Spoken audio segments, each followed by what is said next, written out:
warahmatullahi wabarakatuh. Perkenalkan, kami kelompok 6 dari Pancasila. Di sini kami akan menjelaskan Pancasila sebagai dasar pengembangan pengetahuan dan teknologi. Perkenalkan, nama saya Dafaul Nurisan. Saya Salsabila Lestari. Saya Ira Apreni. Saya Ayu Melini. Saya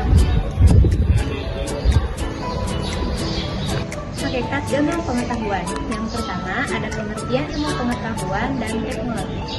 Ilmu. Kata ilmu berasal dari bahasa Arab alima dan yang berarti pengetahuan.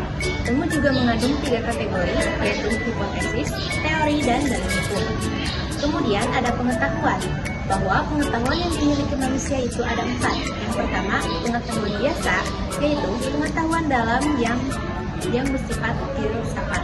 Kemudian yang kedua, ada pengetahuan ilmu, yaitu ilmu sebagai terjemahan. Yang ketiga, pengetahuan filsafat, yakni pengetahuan yang diperoleh dari pemikiran yang kontemplatif dan spekulatif. Yang keempat, ada pengetahuan agama, yaitu pengetahuan yang hanya diperoleh dari Tuhan lewat para utusannya. Kemudian, perbedaan ilmu dan pengetahuan. Pengetahuan yang bersifat pra-ilmiah ialah pengetahuan yang belum memenuhi syarat ilmiah. Pada pengetahuan ilmiah, yaitu pengetahuan yang harus memiliki syarat. Nah, syarat yang dimiliki oleh pengetahuan ilmiah adalah yang pertama, harus memiliki objek, yang kedua, harus bersistem, yang ketiga, memiliki metode khusus, dan yang terakhir, sifatnya umum. Perkembangan iptek adalah proses kemajuan ilmu pengetahuan dan teknologi yang terus berubah dari masa ke masa untuk mempermudah kehidupan manusia. Yang pertama ada zaman kuno. Ciri perkembangannya, penemuan dasar seperti roda, kompas, dan sistem irigasi, perkembangan matematika dan astronomi, mesin cetak oleh Johannes Gutenberg mempercepat penyebaran ilmu yang berdampak. Ilmu mulai terdokumentasi dan menyebar lebih luas.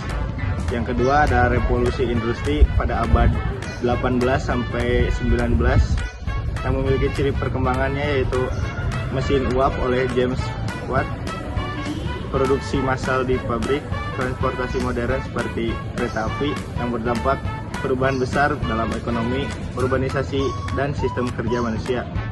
Yang ketiga, era modern, abad 20. Ciri perkembangannya, komputer generasi awal, pesawat terbang, satelit, dan televisi yang berdampak dunia menjadi lebih terhubung dan komunikasi semakin cepat. Yang terakhir ada era digital dan revolusi industri. Ciri perkembangannya internet dan smartphone, terus AI, robotika dan otomatisasi yang berdampak informasi sangat cepat diakses. Banyak pekerjaan berubah menjadi digital, muncul profesi baru atau data science. Nilai ketuhanan sebagai dasar. Yang pertama, nilai ketuhanan sebagai dasar pengembangan ilmu. Sila pertama, ketuhanan yang Maha Esa. Sila ini memberikan dasar bahwa iptek tidak hanya memikirkan apa yang ditemukan. Yang kedua, nilai kemanusiaan sebagai dasar pengembangan ilmu. Sila kedua, kemanusiaan yang adil dan beradab. Sila ini memberikan dasar-dasar moralis. Yang ketiga, nilai persatuan dan sebagai dasar pengembangan ilmu. Sila ketiga, persatuan Indonesia.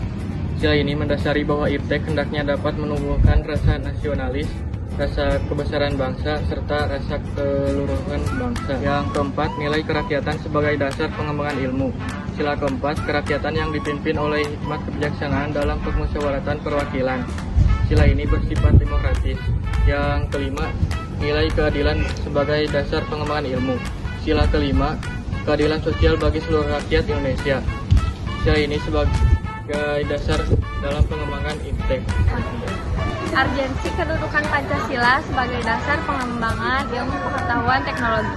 Yang pertama, urgensi Pancasila sebagai dasar nilai pengembangan ilmu.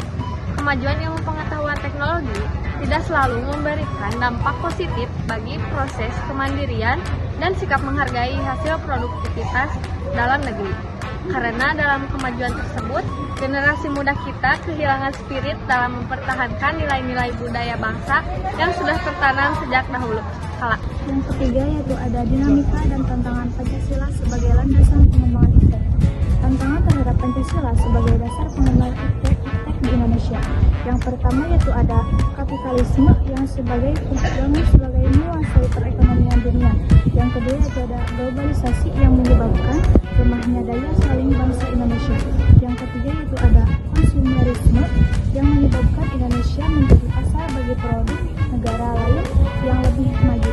Yang keempat yaitu ada dogmatisme yang berorientasi pada 3 ciri yaitu workability, keberhasilan, satisfaction, kepuasan, dan result hasil. Yang kedua ada alasan diperlukan Pancasila sebagai dasar nilai pengembangan ilmu. Pentingnya Pancasila sebagai pengembangan ilmu dapat ditelusuri ke dalam hal-hal sebagai berikut. Yang pertama, pluralitas nilai yang berkembang dalam kehidupan bangsa Indonesia.